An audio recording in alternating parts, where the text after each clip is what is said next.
পশ্চিমবঙ্গের যে অঞ্চলটিকে চিরাচরিতভাবে তৃণমূল কংগ্রেসের গড় বলা হয় সেটি হলো দক্ষিণ কলকাতা। আজকে আমরা আলোচনা করব এই কলকাতা দক্ষিণ লোকসভা কেন্দ্রটি। এই কলকাতা দক্ষিণ লোকসভা কেন্দ্র, এই লোকসভা কেন্দ্র থেকে একসময় নির্বাচিত হতেন সিপিআইএম এর প্রার্থী হিসেবে বিপ্লবী গণেশ ঘোষ। আবার এই লোকসভা কেন্দ্র থেকেই 1991 সাল থেকে টানা জিতে আসতেন মমতা বন্দ্যোপাধ্যায়। সেই শেষবার 1991 এর পরে এখানে আর কোনো বামেদের সাংসদ জেতেননি।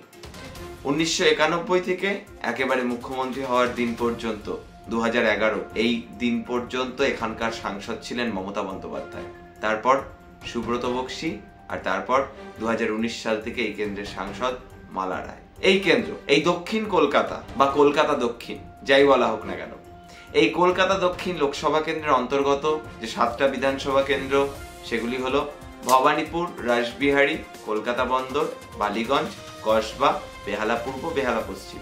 এবং এই সব বিধানসভা কেন্দ্র থেকে যারা জয়ী হন তাদের অনেকেই তৃণমূলের ডাক সাইটে মন্ত্রী।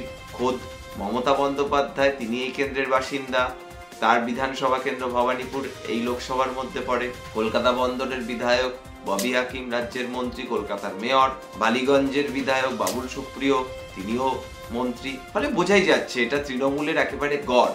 সেই কেন্দ্রে 2019 সালে মালা রায় জিতেছিলেন 1,55,000 কিছু বেশি ভোটে। দ্বিতীয় স্থানে ছিলেন বিজেপির চন্দ্র বোস, নেতাজি পরিবারের সদস্য চন্দ্র বোস ভোট পেয়েছিলেন 35% মতো, আর মালা রায় ভোট পেয়েছিলেন 47%। তৃতীয় স্থানে ছিলেন সিপিআইএম এর প্রার্থী নন্দিনী মুখোপাধ্যায়। নন্দিনী মুখোপাধ্যায় ভোট পেয়েছিলেন 12% আর কংগ্রেসের ভোট ছিল 4%। এমনকি 2021 সালের হিসেবে যদি আমরা দেখি তাহলে দেখা যাবে এই 7টা বিধানসভার 7টাতেই তৃণমূলের বিধায়করা জয়ী হয়েছেন এবং 7টা বিধানসভার হিসেব করলে প্রায় 3 লক্ষেরও বেশি ভোটে তৃণমূল কংগ্রেস এখান থেকে এগিয়ে রয়েছে। তৃণমূলের প্রাপ্ত ভোট 56%, আর সংযুক্ত মোর্চার প্রাপ্ত ভোট ছিল 11% আর বিজেপির প্রাপ্ত ভোট কমে দাঁড়িয়েছিল 28%। এমনকি 2019 সালের লোকসভা নির্বাচনে যে বিধানসভা কেন্দ্রটি থেকে বিজেপি প্রার্থী এগিয়েছিলেন সেই রাসবিহারী বিধানসভা কেন্দ্রতেও কিন্তু ফুটেছিল জোড়া ফুল 2021 সালে। এবারের লোকসভা নির্বাচনে এই কেন্দ্রে তৃণমূল কংগ্রেস আবার প্রার্থী করেছেন মালা রায়কে। বিজেপির প্রার্থী রায়গঞ্জের বিদায়ী সাংসদ দেবশ্রী চৌধুরী, আর সিপিএম বা বাম কংগ্রেস জোটের প্রার্থী হিসেবে এখানে প্রতিদ্বন্দ্বিতা করছেন সায়রা শাহ হালিম। এবার দেখুন মালা রায় এখানে জিতবেন কি জিতবেন না তার থেকেও বড় প্রশ্ন মালা রায় কত ভোট পেতে পারে। ইতিমধ্যে সিপিএম এর তরুণ প্রজন্ম দেওয়াল লিখেছেন এবার দক্ষিণ কলকাতায় মালা বদল হবে।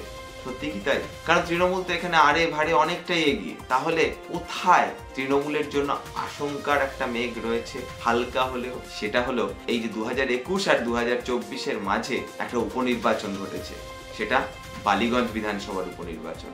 এবং সেই বালিগঞ্জ বিধানসভার উপনির্বাচনে আমরা দেখি যে 1 বছর আগে 5% ভোট পাওয়া সিপিএম 30% ভোট পায়। এবং মাথায় রাখতে হবে সেখানে কিন্তু কংগ্রেসের সঙ্গে জোটও ছিল না। সেখানে সিপিএম এর প্রার্থী হিসেবে সায়রা শাহ হালিম 30% ভোট পেয়ে কার্যত চমক দিয়েছিলেন। 2টো ওয়ার্ডে লিড করেন সিপিএম প্রার্থী এবং সংখ্যালঘু ভোটের একটা বিরাট অংশ সিপিএম প্রার্থীর বাক্সে গিয়েছিল, এমনটাই মনে করেন রাজনৈতিক পর্যবেক্ষকরা। এবার সেই ক্ষেত্রে এবারের নির্বাচনে আমরা দেখেছি গার্ডেন রিচের বিপর্যয় ঘটেছে, সেটা এই দক্ষিণ কলকাতা লোকসভা কেন্দ্রের অন্তর্গত।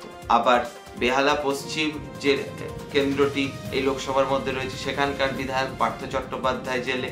ফলে এই সমস্ত ইস্যু কিন্তু কোথাও গিয়ে তৃণমূলকে একটু চিন্তায় রাখবে। ফলে যদি সায়রা শাহ হালিম তৃণমূলের সংখ্যালঘু ভোটে ভাগ বসান তাহলে কিন্তু একটু হলেও চিন্তা থাকবে তৃণমূলের। কারণ সায়রা শাহ হালিম বলিয়ে কইয়ে প্রচারের দিকে কিন্তু তিনি ঝড় তুলে দিচ্ছেন। মহল্লায় মহল্লায় ছোট ছোট মিটিং করছেন, একদম মানুষের কাছে পৌঁছে যাচ্ছেন। নাসিরউদ্দিন শাহের ভাইজি, ফুয়াদ হালিমের স্ত্রী এবং হাসিম আব্দুল হালিমের পুত্রবধূ। এবং সায়রা শাহ হালিম তিনি নিজেই নিজের পরিচয়ে পরিচিত। সায়রা শাহ হালিম লেখক, স্কলার হিসেবে পরিচিত এবং তিনি সর্বভারতীয় সংবাদ মাধ্যমেও বেশ পরিচিত মুখ। সিপিএম এর স্পোকসপারসন হিসেবে তিনি একাধিক ডিবেটে অংশগ্রহণ করেন। উল্টো দিকে দেবশ্রী চৌধুরী, তার কথা তো বলতেই হবে। দেবশ্রী চৌধুরী দক্ষিণ কলকাতা তার চেনা মাটি নয়, তিনি আদতে দক্ষিণ দিনাজপুরের মানুষ এবং কলকাতাতেও তিনি থাকেন বাগুইআটির দিকে।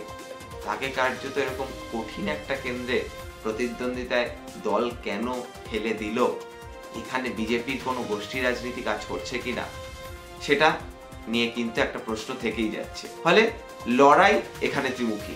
একটা বিষয় পরিষ্কার করে বলে দেওয়া যায়, বামেদের ভোট এখানে বৃদ্ধি পাবে। কতটা বৃদ্ধি পাবে এখন সেটাই দেখার।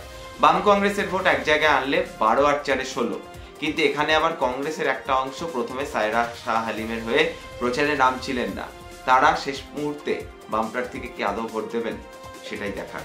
তবে মোটের উপর 15-16% বাম কংগ্রেসের মিলিত ভোট ছিল, এবার কিন্তু তার থেকে ভোট বাড়বে। কতটা বাড়বে? যদি এই ভোট 10% মতো বৃদ্ধি পায় তাহলে কিন্তু মালা রায়ের নিশ্চিতভাবে চিন্তার কারণ থাকবেন, কারণ হয়ে দাঁড়াবেন সায়রা হালিম।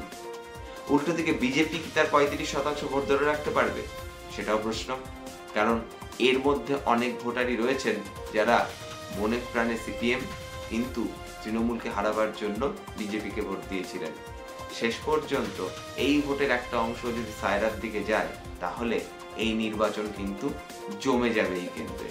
তবে তারপরেও এই কেন্দ্রে এখনো পর্যন্ত অ্যাডভান্টেজ মালা রায়, আমরা স্পষ্ট করেই বললাম। কিন্তু রাজনীতি তো শুধু এগিয়ে থাকার পিছিয়ে থাকার গল্প নয়, অনেক উত্থান পতন, অনেক দিকের অনেক সমীকরণের কথা রাজনীতি। আপনাদের কি মনে হচ্ছে জানান কমেন্ট বক্সে। আজকের এই ভিডিও যদি ভালো লেগে থাকে তাহলে লাইক করে দেবেন, আর যদি ভালো না লাগে ডিসলাইক করতে দ্বিধাবোধ করবেন না। আমরা এই এপিসোডের নামকরণ করেছি 3 কন্যার লড়াই। নামটা কেমন হয়েছে জানান কমেন্ট বক্সে। যারা এখনো চ্যানেলটিকে সাবস্ক্রাইব করেননি সাবস্ক্রাইব করে দেবেন। দেখা হচ্ছে অন্য কোনো এপিসোডে। দেখতে থাকুন রূপক অর্থে।